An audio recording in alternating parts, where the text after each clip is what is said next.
possess the witness of the resurrection and go to church and love gold. No, no, no, no. I told you I was going to offend somebody. Ay, ay, ay. I just take it easy on you when we got started. This has to go on the radio. Is that what it says? If you love God and preach the resurrection, you're going to be protected. Is that what it says? Coming out. Who is the remnant of Israel? Those who love Yahshua and guard his commandments. There it is. I had people. Come on now, somebody do a prayer in the house of Yahweh. Hold on, the back. Stay quiet. I'm going to make noise up here.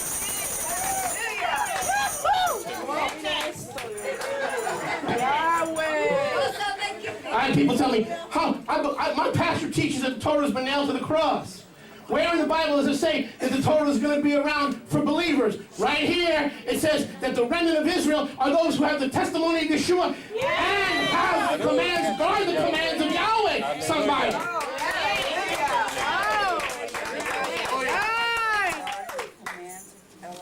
My.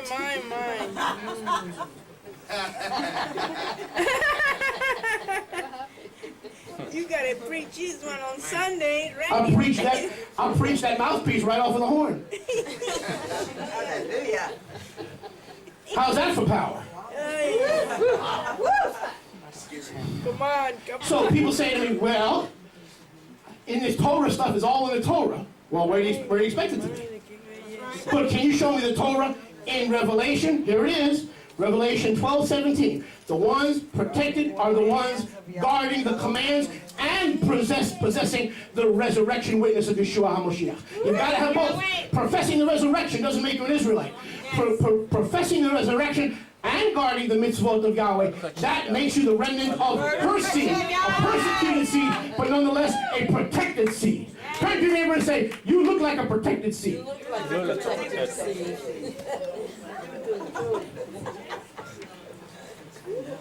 Oh, beautiful. This is beautiful. Rabbi Moshe may not look like much, but I know one thing. I'm a protected seed.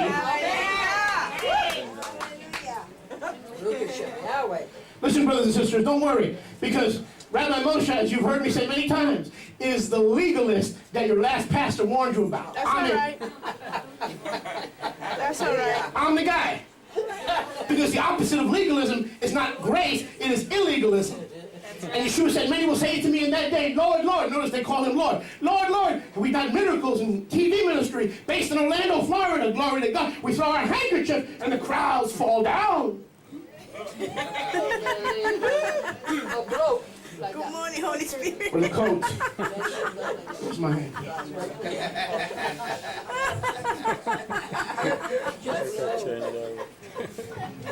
And what did Yahshua say? No, I don't care about how big the TV, how many channels you're on. I want to know one thing. Do you practice lawlessness and do you teach the people lawlessness? Because Matthew 5:19 says, if you want to be great in the kingdom, you must obey the Torah and teach others to obey the Torah. If you want to be a pipsqueak in the kingdom, you will break the Torah and teach others how to boast in their breaking the Torah. Yes. Amen. Oh, yeah. Barbecuing in the river. Yahweh is teaching us this morning that river coming out of Eden was symbolic of Satan. Yahweh uses the description of the flood, the river, to speak of Satan. But I want you to go back now to Bereshit. Is anyone enjoying? Yes. I mean, is anyone enjoying? Baruch Hashem Yahweh. You are not the woman, but you are the seed of the woman. Amen. You are the remnant of the woman. The church used to teach you that Yeshua was the seed of the woman. That's true. But you are the seed of the seed of the seed of the woman. The remnant of Yahshua. Yahshua's got a lot of professors, but he's got very few possessors. Those who guard the commandment and the resurrection of Yeshua from the dead, they are the witnesses of Yeshua. And the remnant of Israel. We're the one that kissed the And the Torah. one whom the flood cannot overtake. When we walk through the fire, we shall not be burned. When the flood comes on the enemy, when the enemy comes in like a flood, Yahuwah will raise a standard against it. What is the standard? Am Yisrael 5. The people of Israel live. The remnant of her seed that guard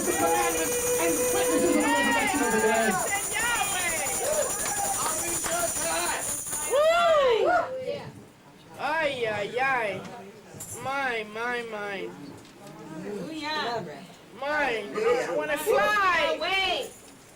Ooh, Yahweh. Gracious. Your mercy is so beautiful, man. Gracious. I love you, Yahweh. I'd rather be in the wilderness with the Torah. Yes. By George, Yes. where do you think the Torah was given? Yes. In heaven or in the wilderness? Yes. That's where the Torah was given. That's all right. That's where Yeshua overcame the devil. That's right. For 40 days, he fasted in the wilderness. That's where I'm looking forward to the wilderness. Hey, me too. You can get the rapture bus Yes. ready. Count me out. Leave me behind. Pray to be left behind. Yes.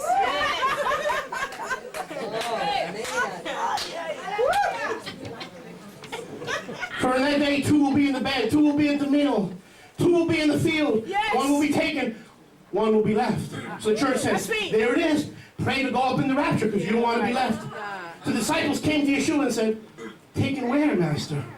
He said, wherever the eagle and the carcass are gathered. Those who are taken away are not raptured. They're taken to be eaten by the birds of prey. Yes. So those who are left behind are protected. Those who are taken away are going to the birds of prey. And the dragon in his river. Pray to be left behind. Horatius 2. Go back. Horatius 2. Below. Horatius 2:10. Back to the beginning. Yes. Back to the basics. A river went out of Satan's first home, Eden. It was supposed to water the garden, but it gave forth thorns and thistles. And there in the garden, the Nahar divided into what? 4 riverheads. The word head in Hebrew is the word Rosh. In Israel, the prime minister is not called the prime minister. Pardon me if I sit It's all right. Take your time. while the enemy is defeated. Take your time. Baruch Hashem Yahweh. In Israel, the prime minister is called Rosh HaMemshalah. In Israel, the new month is called Rosh Chodesh. Yeshua, the chief cornerstone, is called Rosh Pinah. Rosh, the head. The head. This river divides into 4 rivers or 4 heads. Here's Satan's plan. To take 4 streams from one river and send the 4 streams to the 4 corners of the earth wherever the people of Israel are gathered.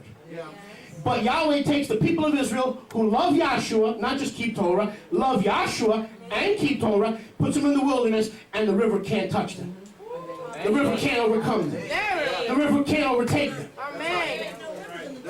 It's not enough to keep Torah like Judah does, and it's not enough to profess Yeshua as Christianity does. You've got to have both the Torah and the witness of the resurrection of Yeshua from the dead.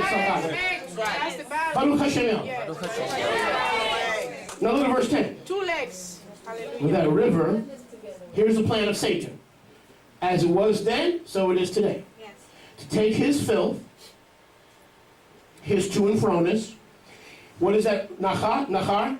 Illuminated river. It looks like a good river to jump into. It looks like some good things to get involved. Prayer meetings, charismatic prayer meetings. Deception. Huh? Praying for the church to be raptured. Yeah, some illuminating qualities to that river. Are there not? Some good looking stuff in that river, huh? But watch this. Here's that Satan's plan. To divide that river into 4 heads, as he did in Eden. But not only does the word Rosh mean head, it means more than head. Listen. It means a head that easily makes you tremble. A head that easily shakes you. And then the words say, soon everything that can be shaken will be shaken. So these 4 heads are not just heads, as in primary outlets from Eden, but they're designed to shake you. Is anyone with me? Yes. They are, listen, they are 4 river heads. They are 4 heads, and the head is the part of the body that is most easily shaken. How does the enemy shake your faith and your emunah? How does the enemy shake your trust? How does the enemy shake your confidence? How does the enemy shake your resting and your relaxing and your hiding yourself in Yahweh? How does he do it? This is his battleground. Yes. You ever see those bobbing heads on the back dash of the car? They drive you nuts.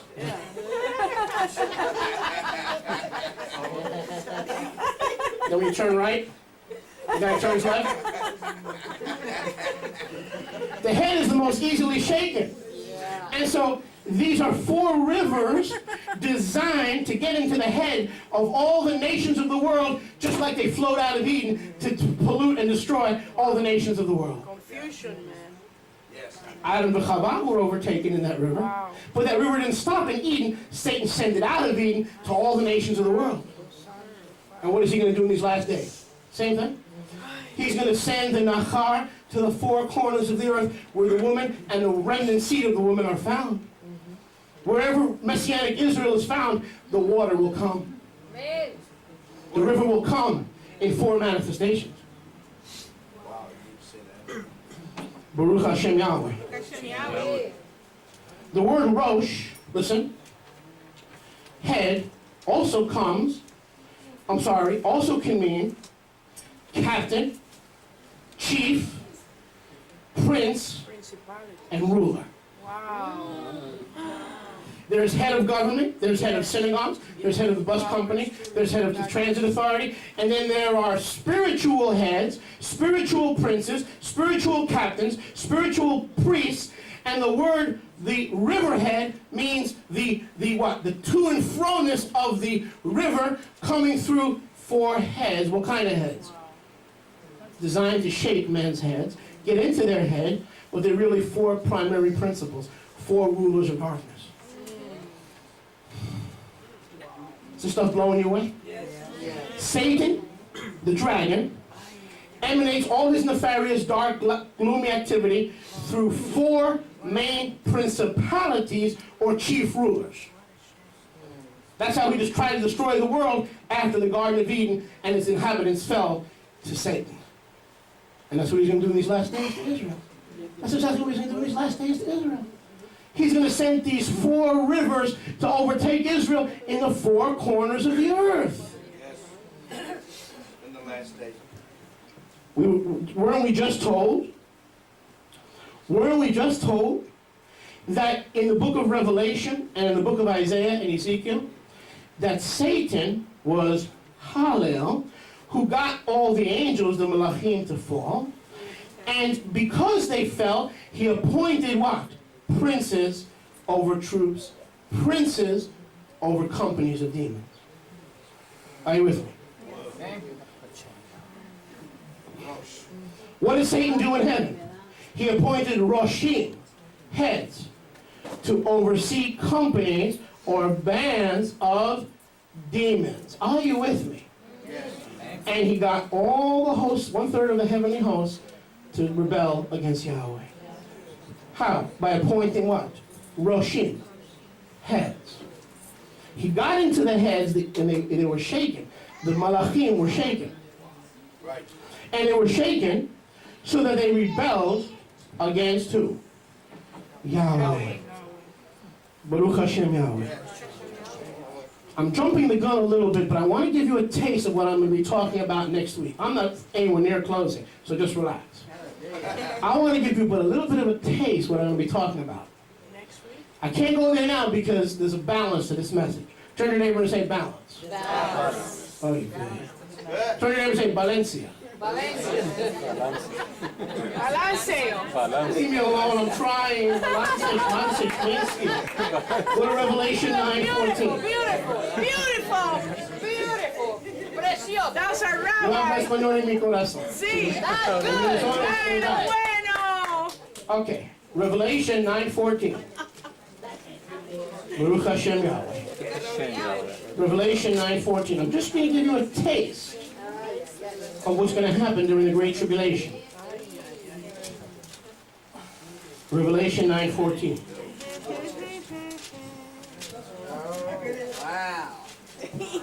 Yahweh allows the sixth malach, the sixth shofar blower. How many shofar blowers do we have in the Great Tribulation? 7. No, we have 7. 7 shofar blowers. They're all 7 melachim, subject to the command of Yahweh. He tells the sixth blower, or malach, angel, malach, messenger, who had the sixth shofar. They weren't trumpets bought in an antique bookstore. When the word of Yahweh speaks of trumpets, it's shofar. Right. Where we had a shofar here. When the malach sounds the sixth shofar, I heard a voice, watch this, from the 4 horns of the golden altar, which is before Elohim. Go back to verse 13. When the sixth messenger sounded, the voice came from the 4 horns of the golden altar, which is before Elohim. What is in heaven right now?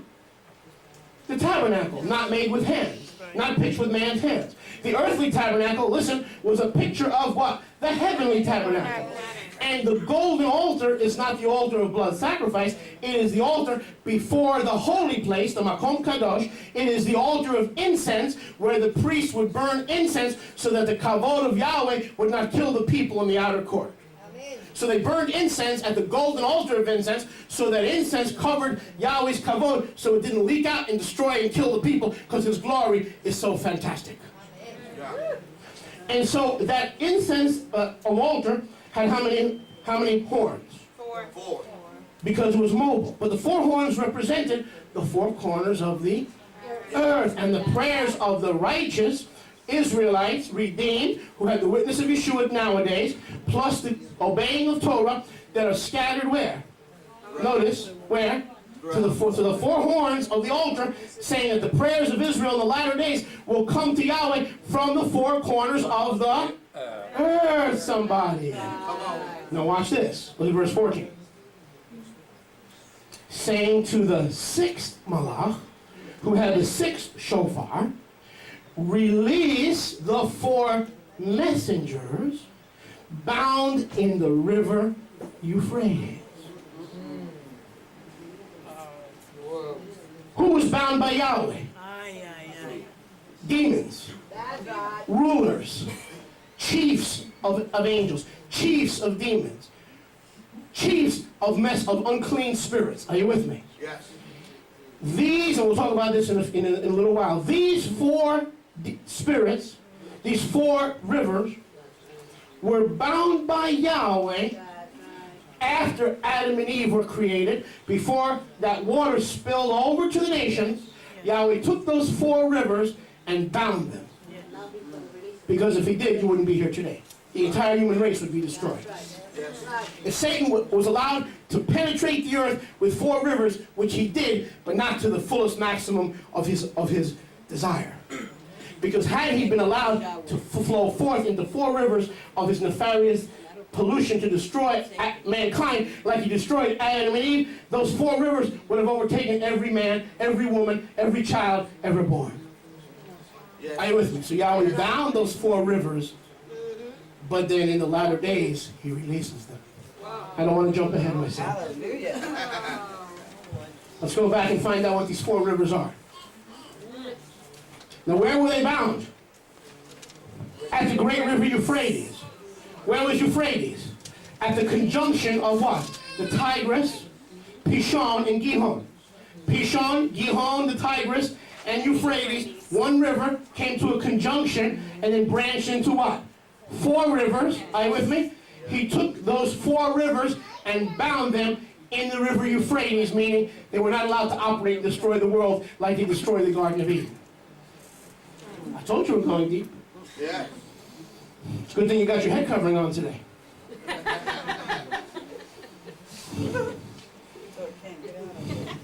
Hallelujah. Keeps us in the truth, amen? Baruch Hashem Yahweh. We'll talk more about that in the future. Now go back to Bereshit, chapter 2. Amen. Verse 11. Now we're going to go quickly. Bereshit 2:11. The 4 river heads, symbolic of what? 4 princes of demons, four primary manifestations of the devil. What was the river? Running to and fro with the illumination of the devil, and it was called the illuminating river. It was the main manifestation of what? S period, A period, Tan, who then divided his manifestations into four primary ways to destroy man. And these are the four primary ways, symbolic of the four rivers. Verse 11. The name of the first is Pishon. It is the one surrounding the land of Havilah, where there is gold. Now that word gold should give you a signal, should give you a clue what we're talking about. Yes.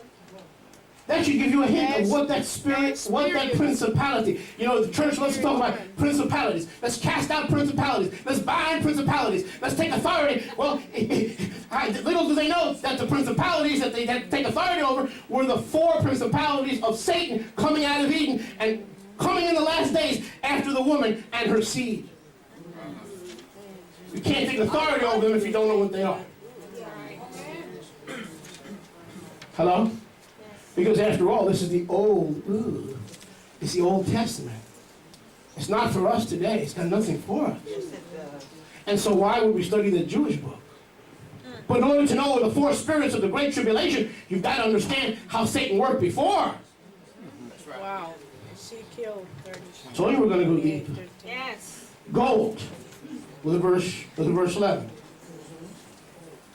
The first river is Pishon, surrounding the entire land of Havilah, where there is gold. The gold of the land is good. Bedulim is there, and Shoham. Oh, yes. Gold and Shoham. Ezekiel 28:13. What's the first river? It's a manifestation of Satan in terms and symbolized by gold and Shoham. I know way. I told you, Karen. I know I told way. you. So the first river is symbolized by gold and Shoham. What are the four rivers? The four rulers who Satan sent into the world to destroy the Gentiles. And all the righteous that would be among the nations, the Gentiles. Are you with me?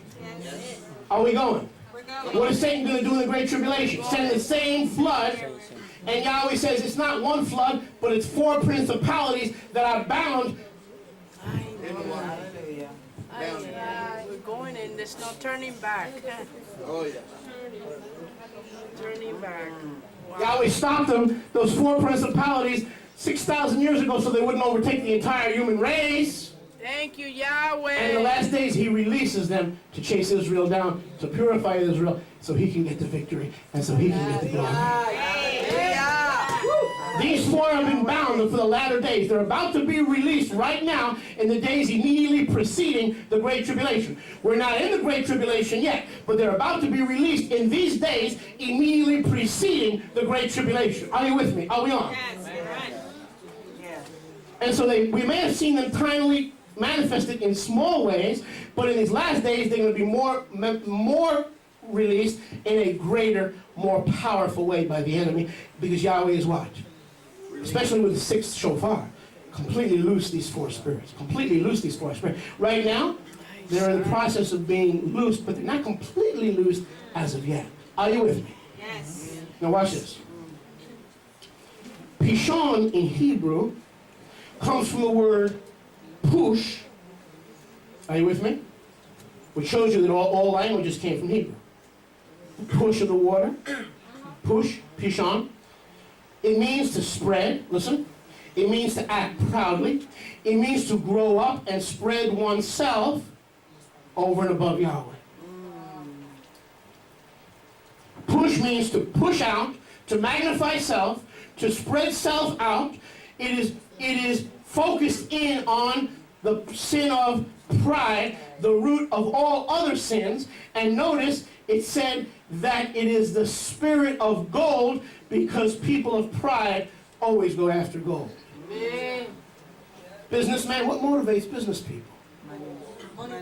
Gold, pride, to make themselves better than their grandparents, better than their neighbors, better than the Joneses. They don't want to keep up with the Joneses. They want to far exceed the Joneses. To be the richest, to be the best educated, to be the most intelligent. In other words, the pursuit of gold. Are you with me? Not gold to build the kingdom, to build righteousness, to build things that will last for eternity, but to build up self. Are you with me? Yes. So look at this. It is gold. Go for the gold. The river of Pishon and the head of the principalities of Pishon are flowing from that river, that Naha, into a tributary or another river that is called the river Pishon, surrounding and encompassing the land of gold, or the American dream. Are you with me? So Satan's river is pride. How did he get Adam and Eve to sin? Yahweh didn't say, if you eat of this tree, you won't die. But you'll be like what? You'll be like Yahweh. Don't you want to be like Yahweh? What's wrong with you? You have low self-esteem. Pride. You ever have someone come to you, well, brother, your problem is that you have low self-esteem? No, that's not our problem. Our problem is that our esteem is way too high. We need a lower esteem, and we need to esteem Yahweh more highly. We're not called to have a high self-esteem or a low self-esteem. We're called to have a proper self-esteem, a proper image. He's our king, we're his children. Not high, not low, but a proper image, a proper self-image. Are you with me? Baruch Hashem Yahweh. So when we don't have a proper self-image, it is a spirit of gold, or a spirit of being puffed up in pride, because Satan sends, he wants this river to bring his people or the nations of the world into the land of gold. Yahweh says, no, I want to take you into a land flowing with milk and honey. Amen. Being Israel is not gold, it's milk and honey. Eretz avat chalav, chalav v'devash, eretz avat chalav, chalav v'devash, eretz avat chalav. So Yahweh wants people to enter a land, the people of Israel, flowing with milk and honey. Satisfaction in Yahweh, returning to Israel, growing in Israel, keeping the commands of Israel. But Satan has this river. It's a spirit and a rosh, a spirit that's designed to get into your mind, thinking that happiness, contentment is in gold. And Yahshua said, no, set apartness, righteous living in Yahweh with contentment is great gain. Set apartness in Yahweh with contentment is great gain. But how many in that other system that meets on Sunday. Sunday? Sun. It's all about gold. Brother, you know, and the pastor gets up there, Yeah. You know why you not driving a Lexus? Yeah. Right. Because you sin in your life. Don't you know gold wants you to have 5 Cadillacs, 4 barbecues, and 3 Volkswagens? Come on, child of gold. We are the head, not the tail, glory to gold. It's the spirit of gold, which is the spirit of gold. And it is the river Pishon flowing through the churches on Sunday morning. You listen to what I'm telling you. It is the spirit of pride, Pishon. Pride is the basic sin that meanders and gives birth to all other sins. Greed and pride. Pride. Yes. In other words, it's a spirit of gold. It's like, the more gold you have, the more blessed you are. No, it doesn't mean that. Yes. It doesn't mean that. It's a Torah that'll make you set apart, not your pursuit and the amount of gold and silver you happen to have. But they're in the land of Havilah, our brothers in Ephraim and even in Judah, the Wall Street brokers, the Wall Street moneymakers, the Wall Street machers. Are you with me? They live in the land of Havilah, walking according to the river of Pishon. And in these last days, that river, Yahweh is going to release that river that he's bound in the river Euphrates, and the hunger, the appetite for the acquisition of gold will supersede that of the worship and knowledge and the act of the one true Yahweh, somebody. Are you with me?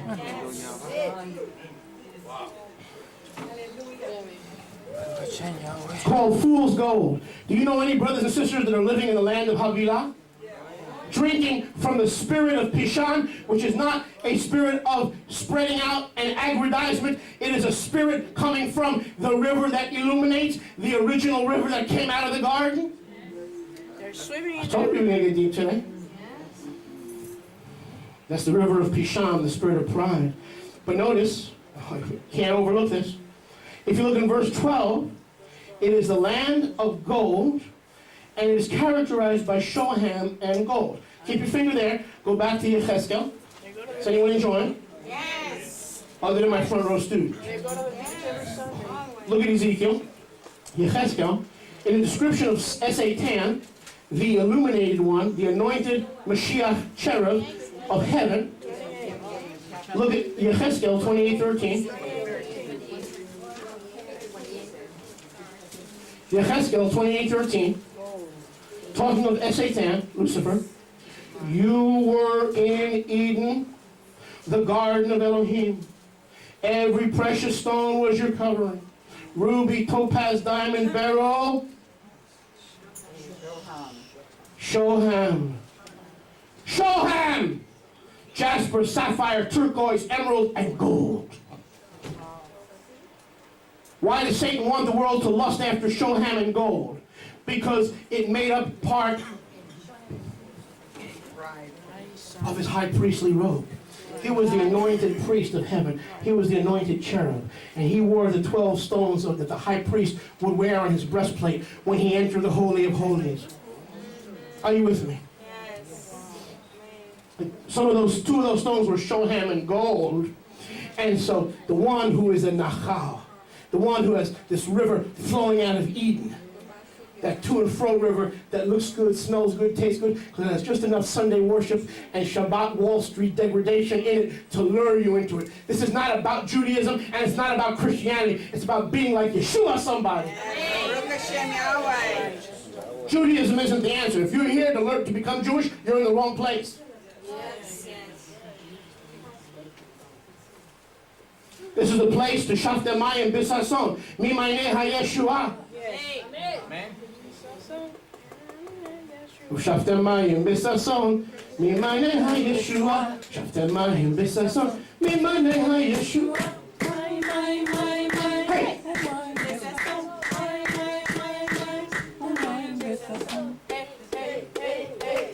Do you know anybody that used to love gold as they understood him to be, but has got swept away in the river of Pishon? I know a guy who used to be a big macher for Yeshua. Now he's chasing gold. He's got his own company in Mexico. He's got 50 Jews working for him, and he's all puffed up with pride. Yes. That doesn't mean getting into the kingdom Yes. is getting 50 Orthodox Jews to work for you. Right. That's not your ticket to paradise. Right. Man. I'm an employer now. I'm this now, I'm that now. All this spreading out of self. That was a river that meandered from Nacha, amen, into Pishon, and it circled the land of Havilah. Our Ephraimite and Jewite brothers are living. Many of them have set up houses in the land of Havilah. But if there's a spirit of pride in these last days, what happens when Yahweh unleashes that spirit through the blowing of the sixth shofar in the Great Tribulation? They'll turn Ephraim and Judah, righteous remnants who are being protected in the wilderness. They'll look for you to sell you out for gold and Shoham. They're going to be looking for you. Because you have like precious faith. Because you have not been redeemed with corruptible things, such as silver and gold, and the vain conversation deceived by the vain traditions of your fathers, but by the blood of Yeshua as a lamb without spot and without blemish. That's for all y'all who are sleeping.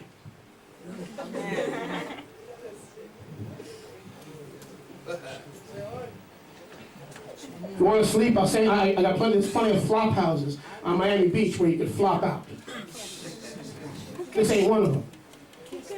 So the first spirit is the spirit of Pishon. Pishon. The second river. Now watch this. Gold and Shoham. Go back please to Bereshis. Bereshis chapter 2.